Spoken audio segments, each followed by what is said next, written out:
Hello, everybody. Welcome back. Tonight, I want to dive right into the subject, as listed on the title card. Dating is dead. And I've got several things to kind of back up that hypothesis, something that, my own experiences of drawing from other people's experiences as well, and things that are getting talked about on social media all over the place. And I would like to really start with kind of defining some of the changes that have happened over the last 25 to 30 years. For those of you that are older, I'm in my 40s. And I remember a time when dating and relationships were completely different than they are today. Generally speaking, when you would go on a date with somebody, the expectations were much more, I would say, realistic. Everybody was looking to find a way to maybe, much more so than nowadays, actually have a relationship with that individual.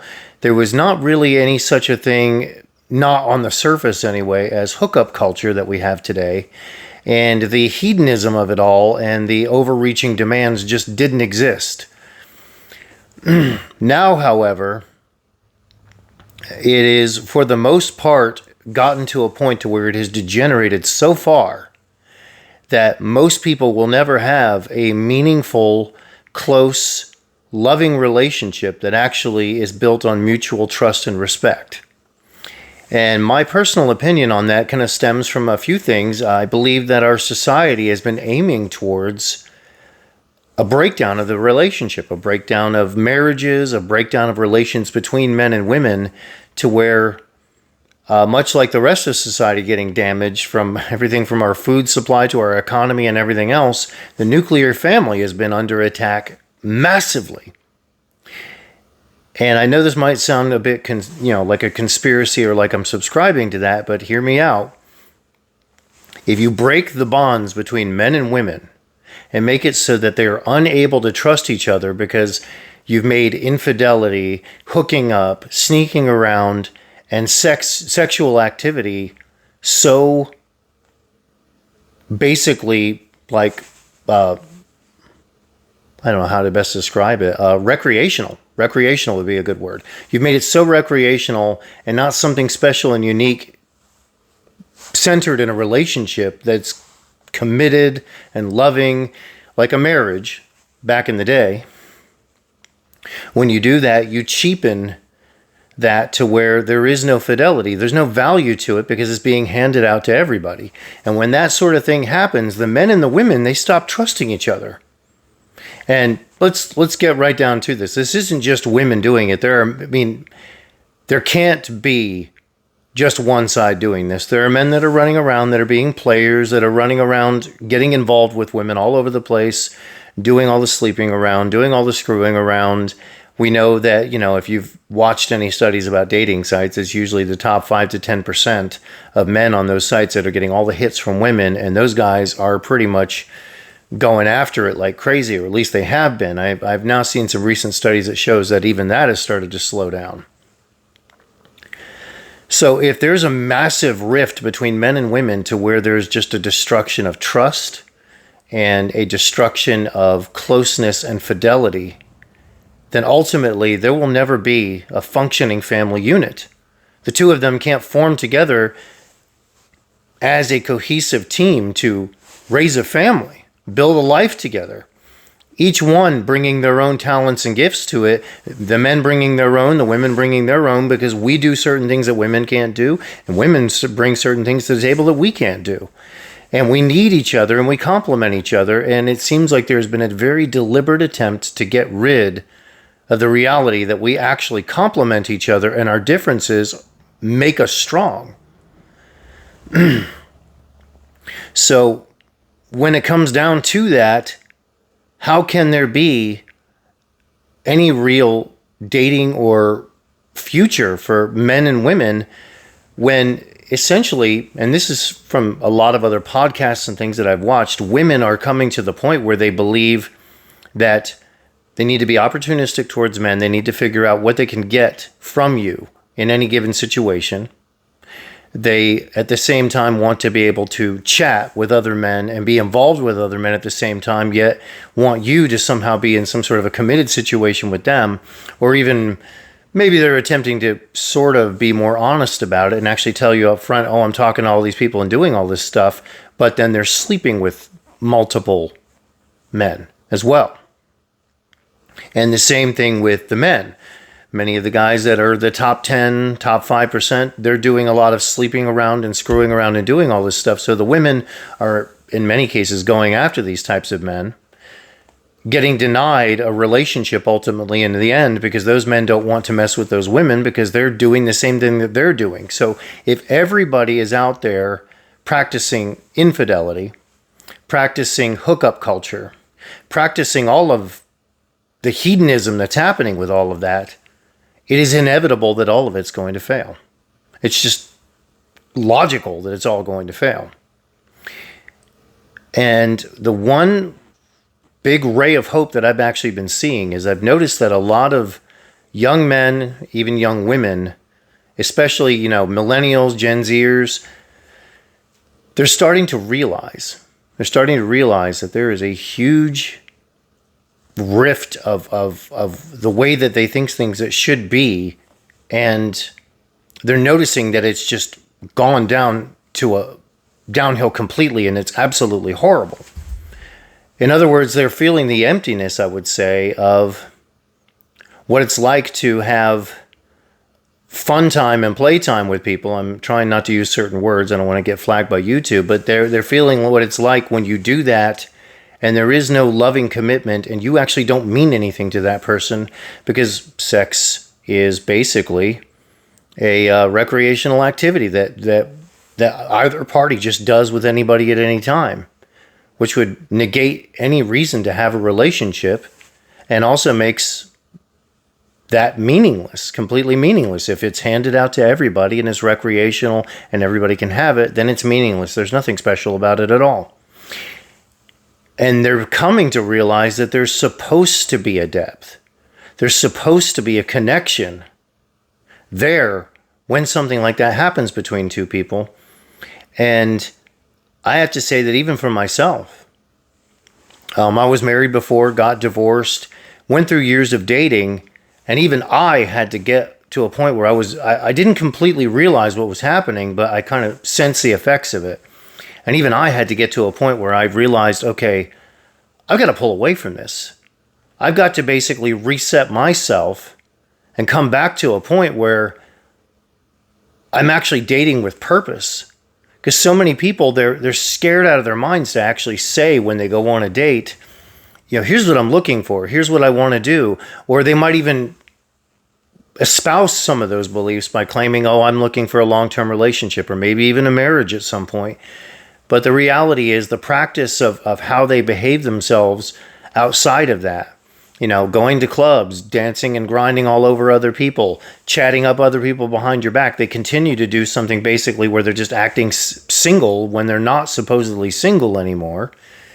And they undermine every effort. And some of them realize it, some of them don't. Some of them are just in complete and utter denial of reality of their own actions.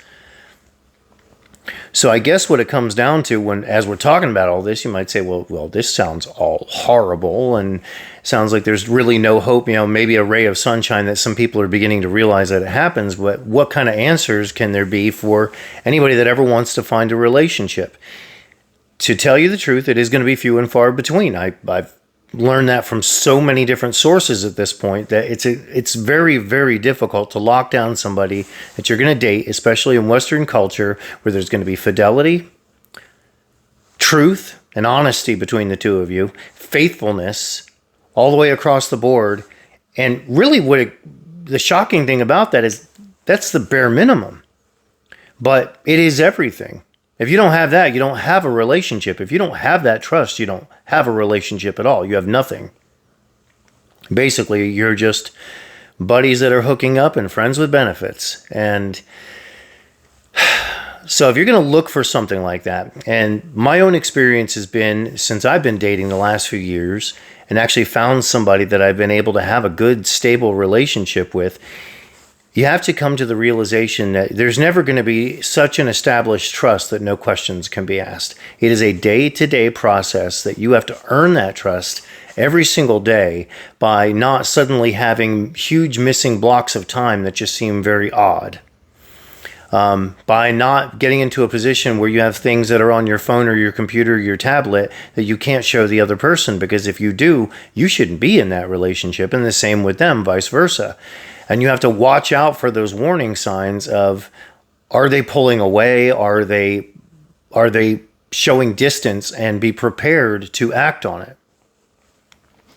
Prior to the relationship that I'm in now, I've had multiple different instances where I dated other people and they violated those boundaries. And over time, it became a little bit easier. But when I began to notice that those boundaries were being violated, I had less and less of a hard time pulling completely away from that and just saying, I'm done. I don't want any part of this. And the look of shock on their faces when you do that and you actually mean what you say and you follow through with it, and they realize, oh, this is over. I mean, like he's keeping his word. I don't even know what to do with that, because they're so used to dealing with men that are either just hanging around just for the sex, or they're just, for the fun times, and they're so used to dealing with that. And they're not used to dealing with somebody who actually keeps their word and says, look, we're in a committed relationship. That's what we both agreed. And now, with this whole committed relationship, it really looks like you're taking this like it's a joke. Your fidelity is a joke. And I'm mainly referring this from the men's point of view because, well, what better way to do it? I'm a guy, and I can't completely understand from the women's point of view, except I do know that there are some women that are starting to wake up and realizing what this is doing to our society and to their lives. Like they're waking up realizing, I'm going to be 30, 40, 50, 60 years old and alone, and no guy that I would ever actually want to be with will ever want to be with me, because why would they want to be with somebody who has an insanely high body count? Why would they want to be with somebody who has spent all this time conditioning themselves to treat their own, sexual nature like it's something that's recreational and can be handed out to everybody? Why would they want to commit to that when they know that the fidelity is almost non-existent? If you think that it's recreational, then how can you all of a sudden turn around and say that it's special? It's something that you ingrain in yourself with your behavior and your activities. How you treat it over time is going to ultimately affect how you view it. Your actions and your habits are going to shape all of that. So if you act like it doesn't matter, over time, eventually you're going to get to a point where you're so damaged by conditioning yourself that way, or you've slept around so much that you're so damaged by what that does, how that conditions you psychologically and spiritually, there's just a point of no return. So really what it comes down to is, can you get an understanding if you start to date somebody, whether or not they've already gone past that point of no return and try to avoid those particular people, and then ones that you do want to give a shot to, understand that is going to be an everyday basis where they have to prove it, and you have to prove it. Both of you have to show your faithfulness. You have to show your fidelity. And people could say, well, that's hard work. Well, everything's hard work. Everything's hard work. Everything is going to require effort and require doing that. And really, you have to treat it this way. If you don't feed that relationship on a daily basis with trust, with intimacy, with time together and all of that, it's going to starve to death just like anything else. And it's going to take hard work. And, well, I actually posted something recently where it talks about choose your hard. It's fairly easy to be wide open when it comes to bedroom fun with everybody. But down the road, you pay the price. If you decide you're going to be much more careful, restrict that, maybe even be celibate unless you are in something that's absolutely committed and leading to marriage. In the meantime, it might feel like it's suffering. It might feel like you're never going to find anybody, but ultimately it will pay off. It will, because you're sowing those types of seeds into your life and you're growing that. So I have probably a lot more thoughts I could bring in on this, but when it comes to trying to seek somebody out, you're going to have to understand that it is a day-by-day process. They are going to have to demonstrate to you every single day, and you are going to have to demonstrate to them every single day your fidelity, your closeness, your intimacy, and bringing it in close. And one of my upcoming videos, possibly even the next one, I am going to talk about the importance of being alone too. And what you can do, even if you're in a relationship, there's going to be times where you're alone, and how to cultivate yourself during that, because not only does that bring a lot more attraction in the relationship, it helps to balance it out when you have a good enough sense of yourself and self-respect and self-worth that it phenomenally changes things in your relationship in ways that you can't do it any other way. So I think that's it for tonight. I'm probably going to add some more thoughts and a little bit more insight into that as time goes on. But anyway, it might have seemed like I was rambling. I have so many things going on in my head that I'm trying to get it all out at once, and it can be a little bit like flowing out of the hose a little bit too fast when I get on here and start talking like that. So I hope you all have a great night. Be sure to like and subscribe. Hit the notification bell. I'm going to be back with another video very, very soon, and I look forward to talking to you all. Please feel free to fill in, tell me what you think in the comments, and your thoughts and opinions on this, your experiences on it. I want to hear about it all. We're a community here, and this is for men and women too, like women that you've been through this and you're trying to navigate it. Well, there are many men here that are going to have a good understanding that can help just how in the world you're going to find a decent type of guy and what's a realistic expectation for that. So anyway, that's pretty much it for tonight, and I look forward to talking to you all soon. Have a great night.